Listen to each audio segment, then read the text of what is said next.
Y en esta parte del programa ya estamos listos para la conversación con nuestros panelistas. Los saludamos a Emanuel Berosset, socióloga de la Universidad de Chile, magíster en Historia y Civilización y doctora en Sociología, profesora de la Universidad de Chile, investigadora principal de la línea de conflicto social, conflicto político y cohesión social del COES. ¿Cómo estás, Emanuel? Bienvenida, un gusto tenerte por acá. Gracias por la invitación. Bueno, desigualdad, estratificación social, clases medias, justicia social, instituciones informales, política local, entre otros son los temas de interés de Emanuel. También estamos con Pablo Zamora. ¿Cómo estás, Pablo? Presidente de la Fundación Chile, propuesto por el presidente Gabriel Boric, que es una organización, como ustedes saben, público-privada que busca promover la innovación y un desarrollo sostenible.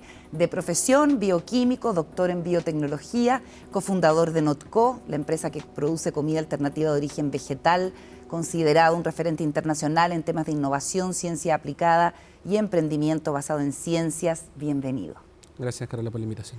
Bueno, y es muy interesante desde sus propios saberes y haceres, desde la reflexión, desde la acción, que nos ayuden a mirar bajo otra luz algo que parece tan dado y parece tan obvio, ¿no? Bueno, por lo pronto el sistema político y la democracia nos parece una cuestión elemental, y el sistema económico en el que vivimos, el capitalismo, también nos parece que es una cuestión dada e inamovible. ¿Qué tan atados ven los destinos de nuestro sistema político con el de nuestro sistema económico a la hora de pensar en el bienestar de las personas, Pablo?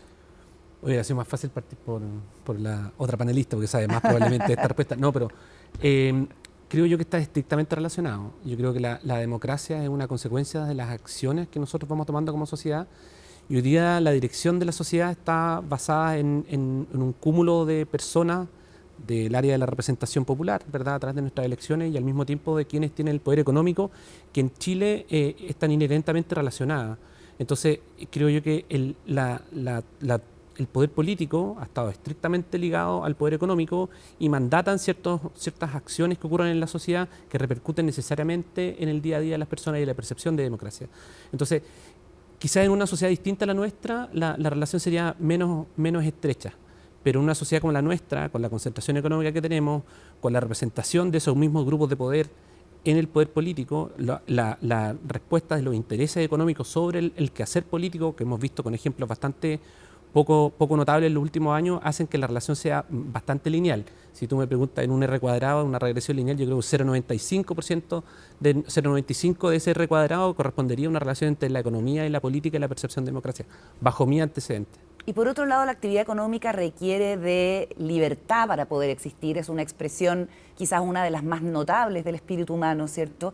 Y uno pensaría que en un ambiente democrático y de libertad es donde mejor puede desarrollarse, pero también ha habido ejemplos, y nosotros lo conocemos de cerca, de cómo regímenes autoritarios también han posibilitado o dirigido cierto tipo de modelo económico con resultados también bastante predeterminados. ¿Cuál es tu primera reflexión en este sentido, Manuel?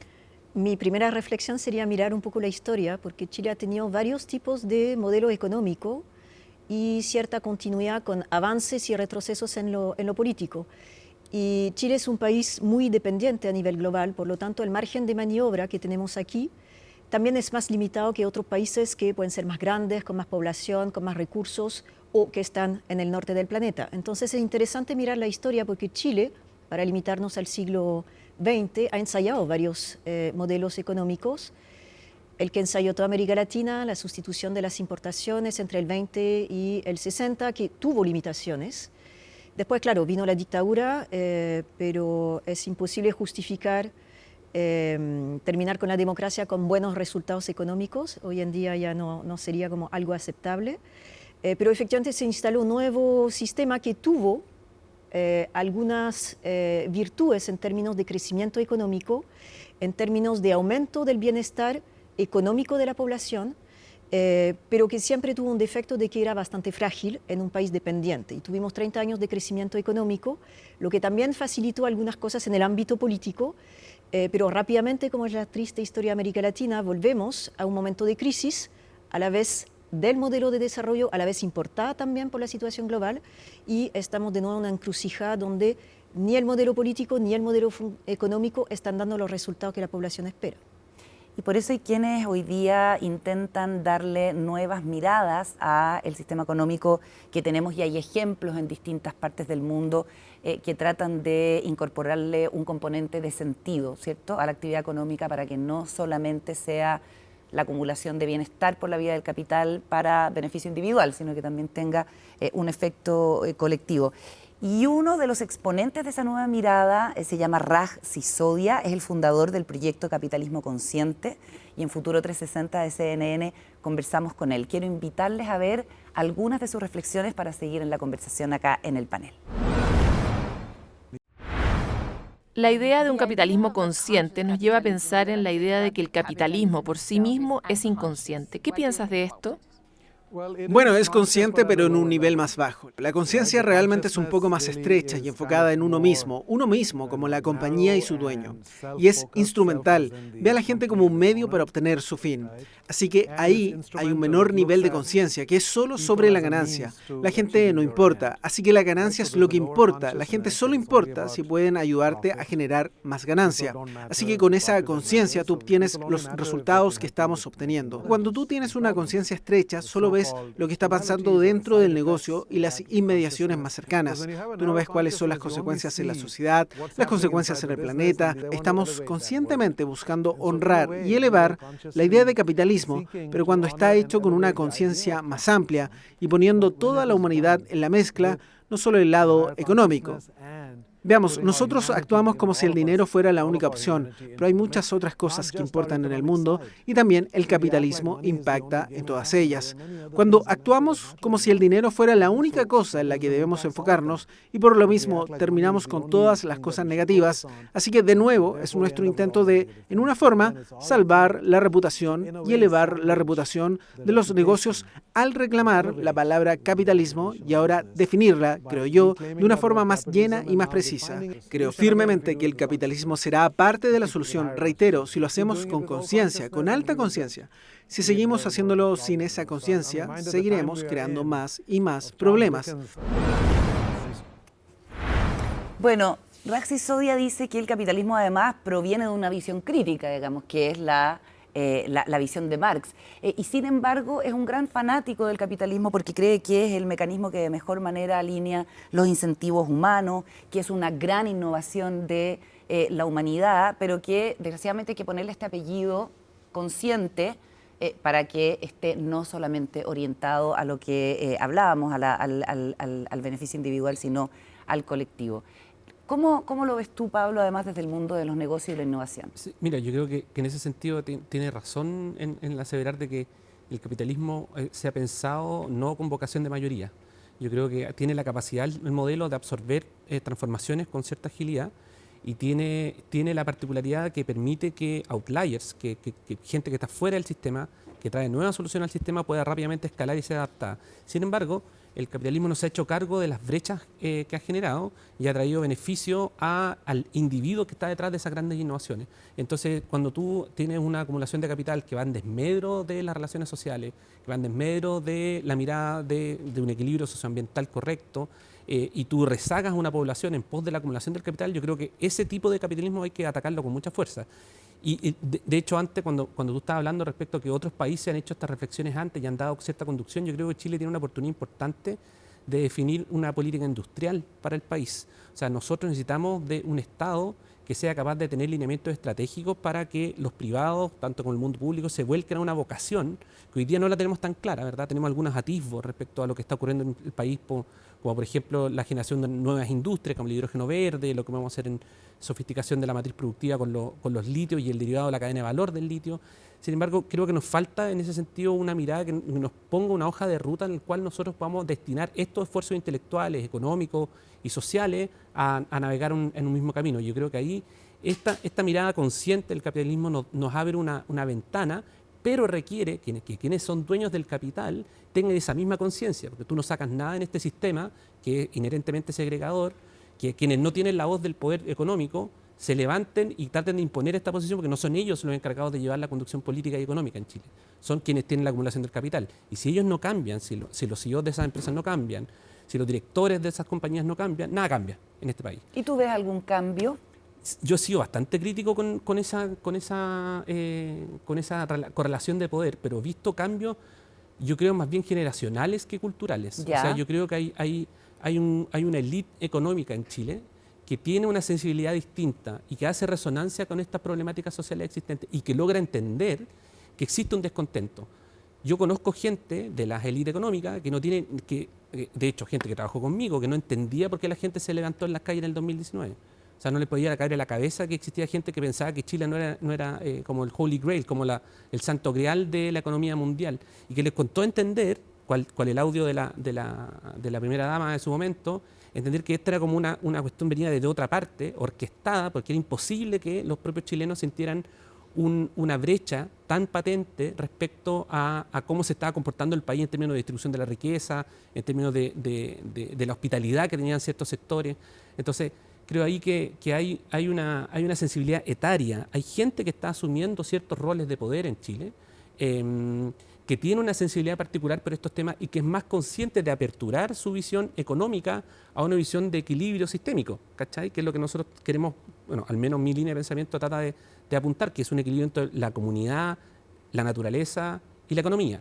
Entonces, mantener ese equilibrio involucra que tú lo puedes hacer por trayectorias de vida o porque tienes una sensibilidad especial, porque muchos de ellos viajaron, vivieron en otras partes, identificaron que un capitalismo más armónico quizás le hacía mejor a los propios trabajadores de sus propias compañías. Entonces yo creo que ahí hay una generación que se está incubando, que está llegando notablemente a ocupar puestos de poder, que sí entiende de mejor manera lo que está ocurriendo fuera de su esfera de confort. Hay una teoría, Manuel, que dice que el hastío y el enojo y la rabia expresada en el estallido social se produjeron principalmente porque estábamos creciendo al 1,5%. Y la gente empezó a sentir en sus bolsillos y en su vida diaria los efectos de una mala situación económica. En ese sentido, ¿cómo te explicas tú, si es que compartes esa tesis, que eso haya ocurrido y qué respuesta se puede dar dentro de un sistema capitalista? Porque también sabemos que otros sistemas que se han intentado, sobre todo los que tienen que ver con un Estado centralizado, un modelo socialista o comunista de la sociedad, no han funcionado. Podemos hablar de China quizás en otro momento a propósito de la contingencia, pero cuando es una cuestión tan fundamental para la gente en la vida diaria, más allá de las conversaciones que se puedan tener más bien teóricas, ¿no? Bueno, recordemos que Chile ha tenido 30 años de crecimiento económico, lo que es muy inhabitual en América Latina. En general, los ciclos de bonanza son más cortos. Esto dejó pensar a la población y a las autoridades que estamos a puertas del desarrollo, ¿no? Bueno, siempre mirábamos a algún país europeo pensando que podríamos llegar a la meta, no sé, ha sido Portugal, España, en algún momento Finlandia en los temas de educación, pero el tipo de modelo económico en Chile instalado hacia el final de la dictadura, bueno, tuvo dimensiones extremas, porque el mismo modelo instalado, por ejemplo, un poquito después en Estados Unidos o en Gran Bretaña, alrededor de 1980, se hizo en democracia, por lo tanto fue menos extremo que el que tuvimos acá. Pero efectivamente, hubo crecimiento económico. El tema es, primero, lo que se señaló, que el crecimiento económico hoy en día es visto como algo bueno desde el punto de vista de la economía, pero no necesariamente desde el punto de vista del medio ambiente. Sabemos que hay un nivel de depredación que si crecimos a 6, 7, 8%, 10%, el planeta no aguanta, primera cosa. Pero el tipo de crecimiento que tuvimos en Chile durante esos años, igual contenía una gran precariedad. Hay que recordar que las familias en Chile, en la mediana de los ingresos, siempre ha estado muy cerca del nivel de la pobreza. Por lo tanto, cuando creció ese grupo que salió de la pobreza, que eso también es maravilloso lo que pasó en Chile, que bajó la pobreza desde la mitad de la población al final de la dictadura hasta alrededor de un 20% hoy, significa que mucha gente se ubicó en otros grupos sociales. Hubo una sensación de movilidad social, de esa gente que por su propia historia o porque entre ellos y sus hijos había movilidad. Pero eso se empezó a estancar a partir del 2014, cuando baja el precio del cobre o la China compra menos. También agotamiento del modelo, sabemos el tema de la depredación del medio ambiente, y la gente no solamente lo siente en sus bolsillos, sino que lo siente también en las perspectivas de futuro, cuando los diplomas empiezan a valer menos en el mercado laboral y por lo tanto las familias invierten mucho y se endeudan en educación, y los hijos no pueden trabajar en el campo laboral que esperaban. Y también con un problema muy importante del modelo que tenemos en Chile, que es que la población tiene una baja productividad laboral. Y eso es un gran problema si uno quiere dar el salto al desarrollo, pero además entramos en una fase de recesión por la pandemia, de desaceleración global de todas formas. Entonces, efectivamente, en términos de la sensación de las personas, se acabó la idea de que estábamos a puertas del desarrollo y 2019 marca eso, todo ese estrés financiero. Pero en realidad el estrés financiero de las familias, hace rato que está documentado, también la sensación de rabia, de no llegar a fin de mes. Lo que cambia es que más del 70% de la población se da cuenta que están todos en la misma situación y no era solamente un sufrimiento privado, sino que era un fenómeno colectivo. ¿Y qué cosas pueden desanudar este problema que es tan difícil? Aquí estamos para las preguntas complicadas, sí, ¿no? Dentro de la conversación que teníamos antes me acordaba de un cartoon muy divertido que aparecen dos dinosaurios mirando al cielo y viene un meteorito que iba a extinguir a los dinosaurios. Un dinosaurio le dice al otro, oye, mira, la economía, ¿qué va a pasar con la economía? Claro, se te viene todo el mundo encima y hay personas que creen que todo se resuelve con economía y que la economía, bueno, que es una ciencia social, ¿verdad? Todo gira y gatilla y el bienestar y las sensaciones y el cariño y la solidaridad se explican por índice económico. Y Chile tiene un problema que no todo es económico, ¿verdad? La economía es un driver importante que tiene que ver con cuánto es el bienestar que puede llegar a la familia y cómo pueden progresar. Pero hay otro tipo de tejidos sociales que hacen que este país tenga el descontento que tiene. La agregación de nuestra estructura de comunidad para mí es muy importante, que lo que ocurrió en dictadura, ¿verdad? Que se rompió de cierta medida el tejido social y hay una inherente como desconfianza en el par, hay una inherente desconfianza en el migrante, hay una inherente desconfianza en el poder económico, político. Entonces ahí hay cosas que pese a que Chile logre crecer al 7%, no vamos a ser capaces de resarcir a corto plazo. Y eso es algo que los economistas no consideran, que piensan que, claro, que cuando Chile navegaba en los aires de los jaguares con la macroeconomía, tú le preguntabas a alguien en la calle cuál es la relación de los valores macroeconómicos con el día a día de las personas y no había ninguna relación tampoco, ¿verdad? Porque no hay, desde el punto de vista de la educación financiera hasta el tejido social, hay que empezar a recomponer en Chile, creo yo, para poder salir de la crisis de desconfianza que nos va a permitir que cuando la economía tome los cursos, bajo mi mirada de ojalá estratégico, podamos empezar a recomponer este tejido y empezar a comportarnos de mejor manera con el otro, con las organizaciones, con las instituciones, con los representantes, etcétera, etcétera. Emanuel, ¿cómo lo ves? Además tú eres extranjera, así que tienes la posibilidad de mirarlo con más distancia. Bueno, yo creo que... Una francesa bastante chilena, pero... Sí.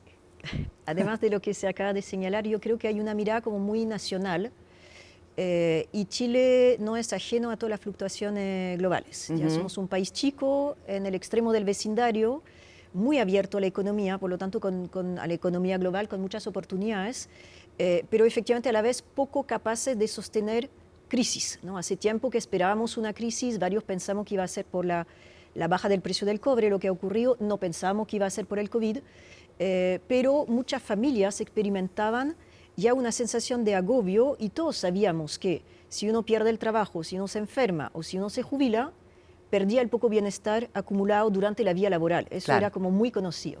Y por lo tanto, cuando llega además toda una generación a la edad de jubilarse con el nuevo sistema y que el promedio de las pensiones está por debajo de la línea de pobreza, efectivamente empezamos a ver como el rey desnudo y todas las falencias que tenía el sistema, además de las que hemos señalado. Entonces, bueno, hemos intentado en lo político darnos nuevas oportunidades en términos de ya 2, 3 intentos de cambiar la Constitución, pero ya se asentó de alguna manera la idea de que ese instrumento, la Gran Carta Magna, no necesariamente va a resolver los problemas de a pie del día a día. Y lo que no vemos por ahora es como un acuerdo nacional que permita una conversación más directa sobre las condiciones de vida de la persona. Lo tuvimos en el momento del estallido por la presión que significó, cuando también los empresarios estuvieron dispuestos, por ejemplo, a aumentar el sueldo mínimo. Bueno, el aumento que tuvimos ahora se lo comió en gran parte la inflación.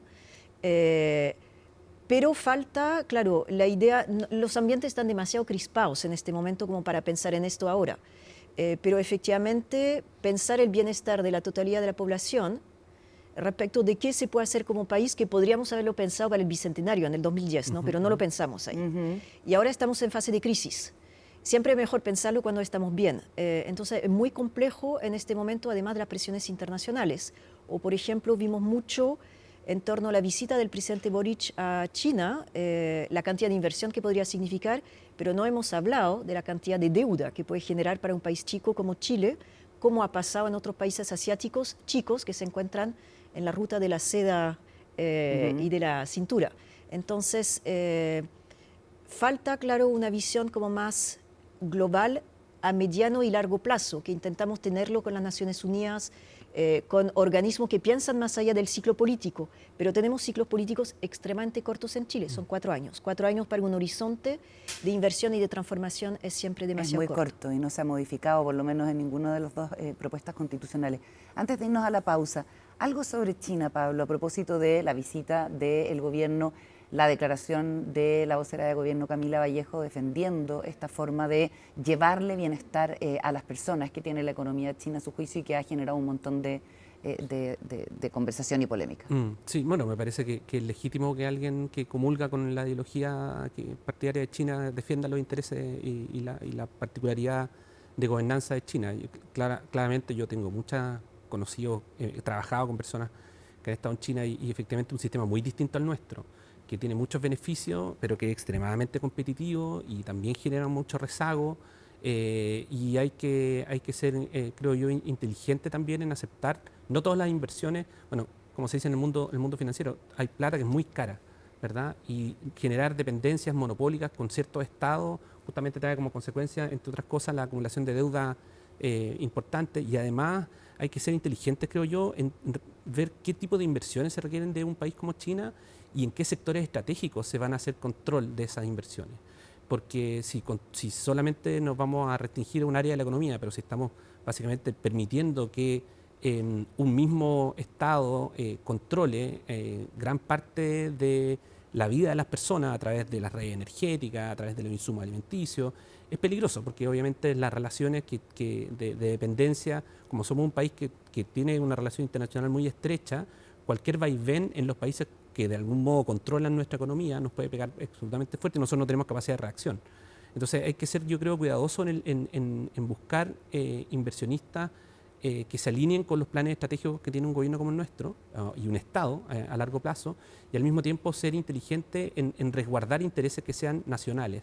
Existen economías bien sofisticadas que han resguardado de algún modo el área energética para los intereses locales, o han resguardado la cadena de suministro alimenticio para evitar zozobras cuando el país mandante, de algún modo la economía mandante, recibe algún tipo de remesón y eso nos repercute directamente a nosotros. Claro. Entonces hay que ser cuidadoso con, más allá de China en particular, que sea el país en cuestión, quiénes van a controlar nuestra economía.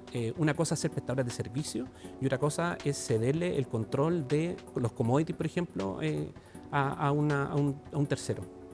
60% de la distribución eléctrica de Chile está en manos de empresas chinas, a propósito de lo que mencionas.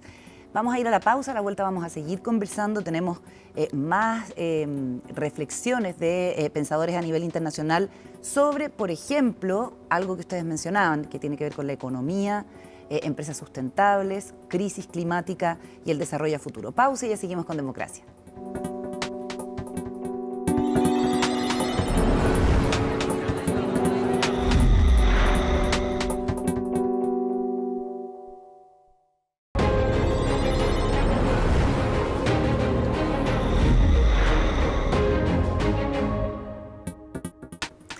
De regreso en Democracia, seguimos conversando en nuestro panel con nuestros invitados de hoy, Emmanuel Berrosset, Pablo Zamora, y haciendo reflexiones que nos permiten mirar hacia adelante y tratar de desanudar esto que parece tan complejo, la relación entre democracia y la economía. Hay una frase que me encanta, que es como que la democracia tiene que hacerse cargo de los estropicios que va haciendo el gran capital, que ese es como en realidad su único sentido, y que por eso resulta tan machucada y debilitada a la pobre. No es una visión muy optimista, pero quizás es bastante realista. Respecto de la movilidad social, que es algo que tú has estudiado bastante, Emmanuel, Chile es un país que le da hoy la posibilidad a la gente de ir, digamos, escalando y consiguiendo una mejor posición para su bienestar. Tenemos datos acerca de esto hace poco. La verdad que no tenemos mediciones para la totalidad del siglo XX, o hay que torturar un poco a los datos, pero desde el fin de la dictadura sí tenemos datos. Los primeros estudios de Torch y Wormald alrededor del 2000 mostraban una movilidad social intensa entre los sectores más bajos y los sectores medios bajos. Es decir, efectivamente era como fácil moverse desde la pobreza hacia una clase media baja. Pero ya en esa época era muy difícil moverse de la clase media a la clase media alta. Ahí no bastaba con estudiar, ir a una buena universidad, había que desplegar otro tipo de estrategia como estrategia matrimonial, que poco tiene que ver con logros en la vida por el estudio, digamos. Lógico, por el mérito propio. Claro. Posteriormente, nosotros realizamos estudios una década después y mostramos ya un frenazo en la movilidad, que era como más de corto alcance, era mucho más difícil moverse del campo a la ciudad y, claro, el grupo más alto ya se escapaba mucho más. Era como mucho más difícil pretender pertenecer a la clase media alta cuando uno venía de una familia más de escasos recursos. Y efectivamente, la crisis reciente, la pandemia bloqueó bastante la movilidad social y las esperanzas de movilidad social. También vino ese frenazo que hace que las personas están como intentando defender lo que tienen y limitar las consecuencias en términos de la movilidad de los hijos. Pero sabemos que Chile está en un momento en que tiene que hacer transformaciones de su aparato productivo. Ya hemos formado muchos profesionales que no tienen tanto espacio tampoco en el mercado laboral porque no hay mucha relación entre el número de estudiantes que forman las universidades versus las demandas del mercado laboral, a diferencia de otros países, y tampoco hemos privilegiado la educación técnica, que tiene muchas virtudes, o sea, llegó mucho más tarde, ¿no? Tenemos esa fascinación y obsesión por la educación universitaria en Chile y nadie quiere que sus hijos no estudien en la universidad, aunque no siempre reporte muchos logros para las futuras generaciones. Entonces, ahí tenemos como un problema porque ese frenazo uno lo siente en su propia vida, se proyecta respecto de la vida de los hijos y los nietos, más el tema del cambio climático, que no sabemos qué planeta van a tener, pero efectivamente los frutos o las ventajas del modelo que Chile tuvo ya se están agotando. Y esa preocupación por el futuro también, uno está dispuesto a sacrificarse como padre, en general siempre y cuando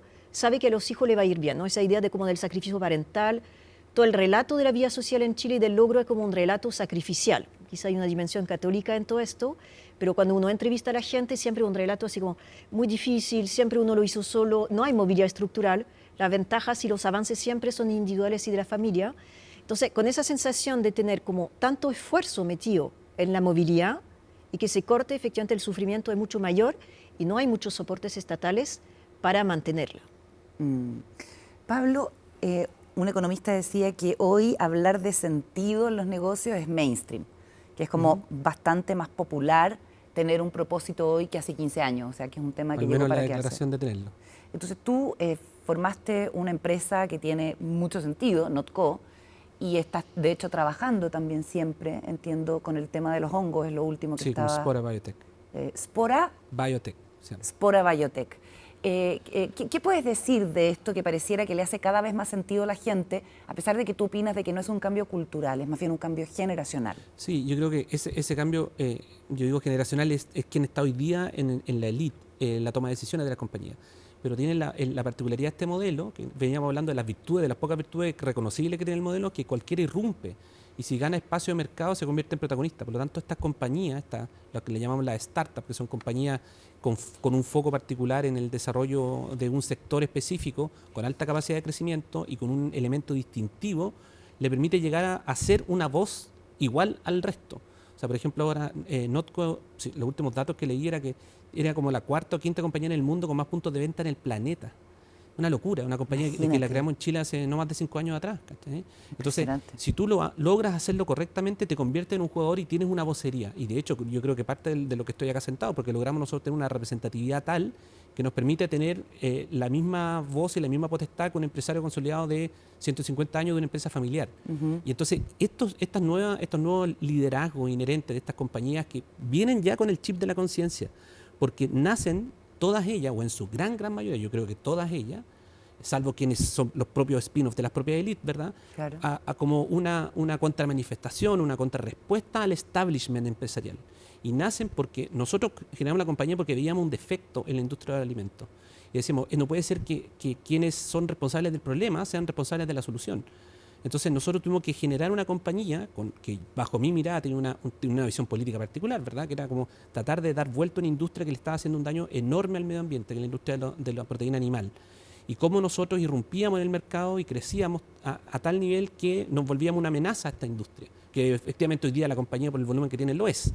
Pero pero esta compañía nace como una respuesta a una deficiencia estructural de la empresa que controla la cadena de valor de los alimentos.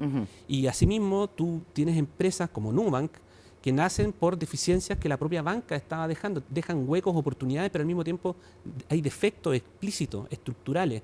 Y estas compañías emergen haciéndose cargo de ese problema y dando una respuesta a la sociedad que el propio establishment no es capaz de resolverlo. Y así lo tiene, por ejemplo, el caso de Spora, es una compañía que genera cuero a partir de hongo, y lo hace porque nosotros creemos que no es necesario hoy día, en el 2023, estar matando animales para producir textiles. Es ridículo que te guste el cuero que no puedes obtenerlo de otra fuente. Y esa compañía, ahora de hecho, muy poco, capaz que me reta la gente Spora, pero nosotros la pensamos no solamente con la declaratoria de que queremos ser buenos con el medio ambiente y que creemos que la biodiversidad es importante, sino estamos generando una fundación que se hace cargo de todo el footprint, de toda la huella de la compañía y que le va a exigir a la propia compañía, con una gobernanza paralela, a cumplir con las promesas que la compañía va a hacer para el medio ambiente, para las personas y para la economía. Entonces, yo creo que como, ¿te acuerdas que decía otro mundo es posible? Yo creo que otro empresariado también es posible. Y estas nuevas compañías que tienen una capacidad de crecimiento enorme y que pueden llegar a mercados internacionales rápidamente, porque nuestro mercado es tan chico, ¿verdad? Es tan pequeño en términos, está altamente concentrado, tiene un bajo nivel de adquisición y básicamente un mercado de piloto, tú logras impactar mercados internacionales inmediatamente. Y ahí yo creo que el mindset de estos nuevos emprendedores, ¿verdad?, que terminan siendo empresarios cuando estas compañías se consolidan, ya viene con esa mirada. Y esas voces son los que están continuamente desafiando a esta mirada económica más tradicional y que no tiene la conciencia, que tiene que aprenderla. No le duele dañar el medio ambiente, ¿cachai? Porque siempre lo ha hecho y siempre ha sido exitoso. Y por muchos años estos gallos y estas tipas recibieron premios por hacerlo. Recibieron premios por el modelo de sueldos de hambre de sus trabajadores, pero con un reconocimiento por su programa de bienestar social y sus canastas familiares. ¿Cachai? Entonces, ellos hoy día son un problema bajo esta nueva mirada, pero durante décadas fueron el modelo de éxito. Entonces tú tampoco les puedes echar toda la culpa a ellos, decir, oye, en realidad lo hicieron todo mal. Ellos fueron los que recibieron todos los premios y ellos económicamente lo hicieron estupendo. Pero hoy día, en el 2023, hacerlo económicamente bien no es suficiente. ¿Cachai? Interesante. Y tenemos que desafiarnos a nosotros mismos con eso. Muy, muy interesante. Oye, estuvimos conversando en el área futuro de CNN con Peter Drucker, que es presidente y CEO del Consejo Empresarial Mundial para el Desarrollo Sostenible. Peter Drucker en su momento, cuando estábamos en medio de la pandemia, hablaba de la necesidad de la reactivación consciente, que seguramente ustedes se acuerdan, ¿cierto? Como de aprovechar la oportunidad de remirar la matriz económica para hacernos cargo de la crisis climática. Vamos a ver una selección de las declaraciones de Peter Drucker en una entrevista que todavía no emitimos. Este es un adelanto y seguimos en la conversación en el panel. Necesitamos una transformación del sistema. No se trata solo de pasar de los combustibles fósiles a las energías renovables o de los motores de combustión a los vehículos eléctricos. Tenemos que replantearnos toda la forma en que hemos configurado nuestra economía. Eso significa que tenemos que pasar a las energías renovables, cambiar la forma en que nos transportamos, reflexionar sobre el sistema alimentario y reformular la gestión de las empresas. Tenemos que hacerlo todo a la vez, lo que suena muy complicado, lo sé, pero si somos capaces de decir, ok, se trata de descarbonizar, de reducir las emisiones tan rápido como podamos, se trata de crear un sistema económico más justo para todos y se trata de cuidar a la naturaleza. Necesitamos repensar el sistema económico en el que operamos. Mucha gente considera que el sistema no es justo. En la actualidad no ofrece incentivos para pensar en el clima o la naturaleza y tenemos que integrar eso. Así que, desde ese punto de vista, la responsabilidad de las empresas tendrá que cambiar.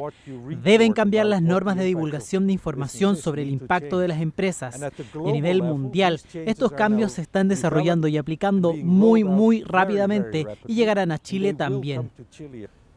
Creo que Chile necesita seguir trabajando en la agenda de la desigualdad también, porque si la gente en un país como el de ustedes, con situaciones que han tenido aquí hace unos años, si no se sienten cómodos, si no creen que el sistema es justo, no apoyarán el cambio, no apoyarán nuevos parques eólicos o solares o lo que sea. Así que, de nuevo aquí, mi conversación será que tenemos que hacer crecer la energía renovable más rápido, pero también tenemos que asegurarnos que la población se involucre con ese cambio, porque eso es lo que va a hacer que todo sea posible. Es distinto proyectar un cambio de matriz económica cuando eres un país rico que cuando no lo eres, ¿cierto? Ese es un dato y es muy importante tenerlo en consideración, más allá de que todos podemos compartir ese objetivo común. En ese sentido, Manuel, me gustaría preguntarte por lo que estamos viviendo ahora en términos económicos después de la pandemia, con un rezago muy importante de las mujeres, de los sectores más pobres, con movimiento en el continente que también nos tiene teniendo que hacernos cargo de las demandas de la población migrante, con una informalidad creciente también, ¿cierto? Cómo abordar todas estas problemáticas que parecen mucho más urgentes, parecen más urgentes que hacerse cargo de los impactos. Yo sé que están íntimamente ligados, ¿no? ¿Cierto? Como combatir la pobreza tiene que ser de la mano con cuidar y hacerse cargo de la crisis climática, pero en lo estrictamente social, ¿cómo ves el escenario?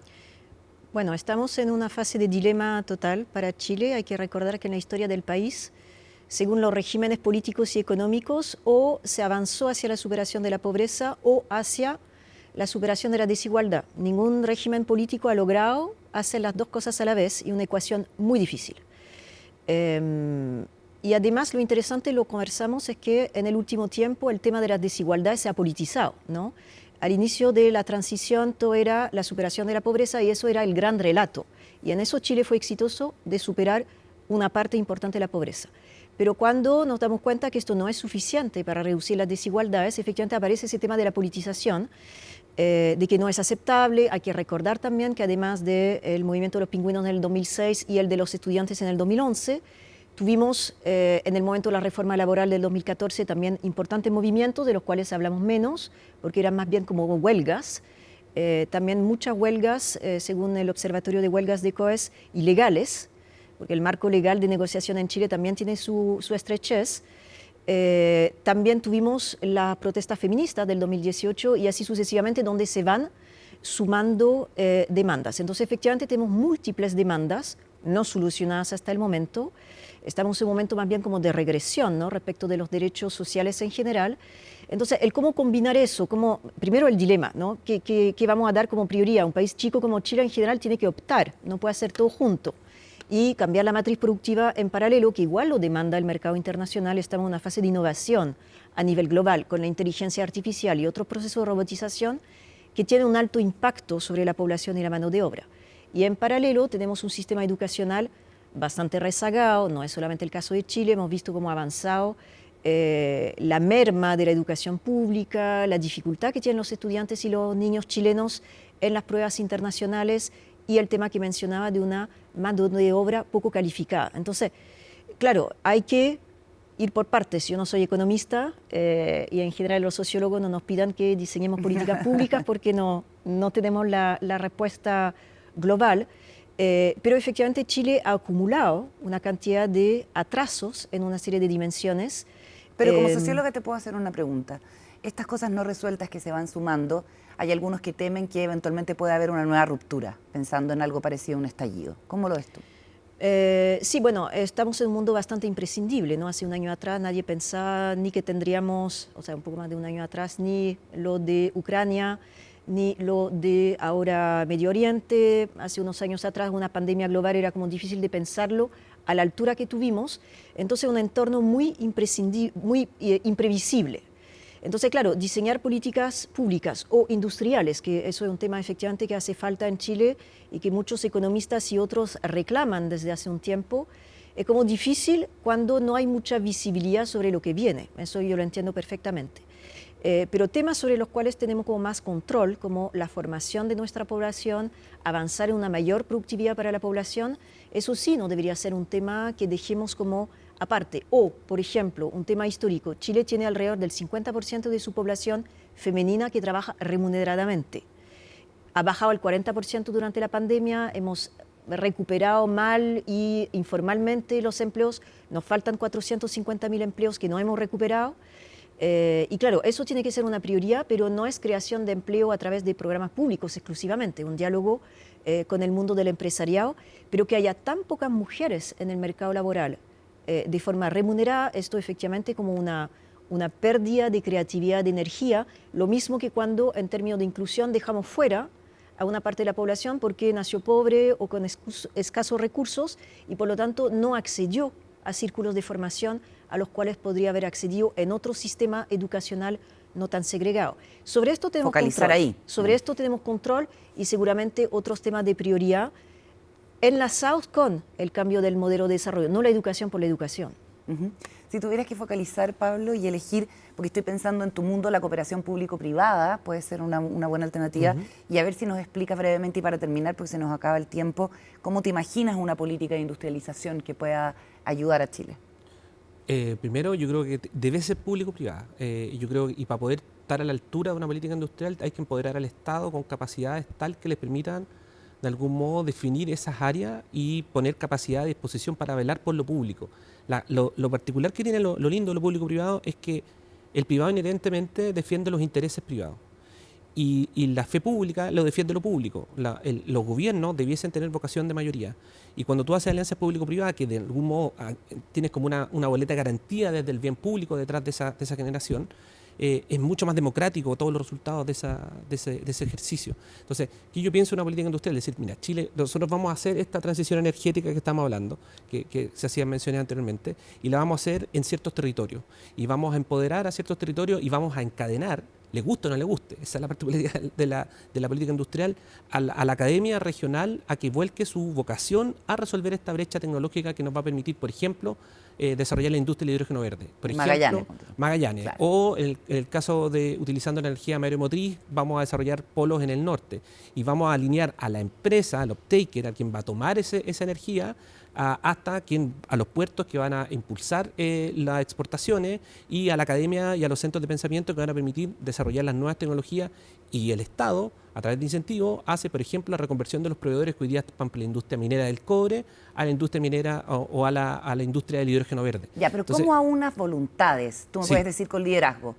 En un país donde la desconfianza es lo que reina y los acuerdos son cada vez más difíciles de tomar. Es difícil. Primero que nada, para definir una política industrial hay que tener un Estado empoderado y eso hoy día está en cuestión. Segundo, tenemos que tener en consideración que esto requiere lineamientos estratégicos a largo plazo, ¿verdad? A nosotros nos acaba de pasar como una cosa bien curiosa que nos visitó el gobierno de Finlandia, porque vamos a firmar un acuerdo grande con el gobierno de Finlandia, que acaba de firmarse con el gobierno de Chile, y venía un ministro de Estado de Finlandia. Y el gobierno acaba de cambiar. Y el ministro de Economía que venía del sector era el Estado, y el Estado involucraba que él se permanecía en un funcionario ministro.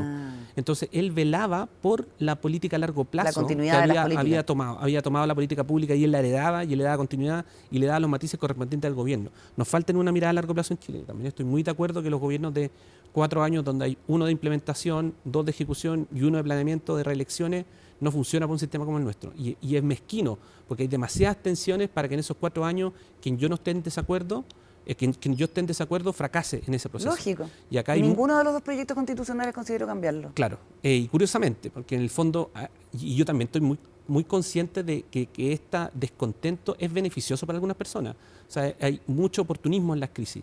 Y hay gente que en Chile que no quieren que se destrabe este nudo y que rentan de esta crisis. Por ese motivo podemos tener un capítulo especial para poder divagar respecto a por qué hay personas que están interesadas en que Chile se mantenga en crisis. Y yo creo que es intencionado. La baja productividad, yo lo he señalado y no le ha caído bien a muchas personas, es una decisión política. Cuando tú no inviertes en buenos sueldos, cuando tú no inviertes en sofisticar las capacidades de los trabajadores, cuando tú no incorporas tecnología, no generas investigación y desarrollo en tu empresa para sofisticar la oferta, vas a tener una baja productividad. Entonces, si tú como empresario no decides y no tomas la decisión política de invertir en las competencias de los trabajadores de tu compañía, vas a tener en este sistema una baja productividad. Porque otros países que son más ágiles que nosotros, que tienen mejor relación público-privada, que hay mejor relación entre la academia y la empresa, sí lo están tomando. Y ellos no tienen ningún problema, y tienen la potestad de poder invertir en esas personas. Y eso aumenta la productividad. Tener negocios más cerca de las casas de las personas aumenta la productividad. O sea, tener polos tecnológicos invierte la productividad.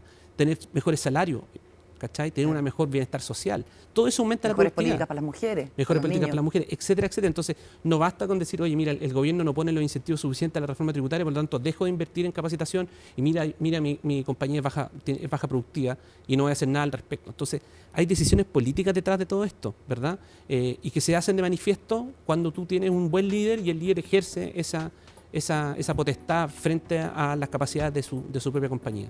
Y volviendo a los incentivos, yo creo que Chile hoy día, a mí me cuesta creer que en estas condiciones de polarización, de sobreideologización y con los representantes que tenemos como representantes populares, tengamos la altura para poder sentarnos en una reflexión como esta. No hemos sido capaces de resolver problemas semánticos en una constitución y difícilmente estos mismos van a ser los responsables de resolver problemas de lineamiento estratégico a 20 años para Chile. Entonces hay un problema no de representación, de la figura de representación, sino un problema del perfil de quien está tomando decisiones por nosotros. Les agradezco a los dos, Emanuel, Pablo, la interesante conversación. Que estén muy bien y hasta una próxima oportunidad. Gracias por la conversación. Nos vamos, cerramos este capítulo de Democracia. Muchas gracias por la compañía.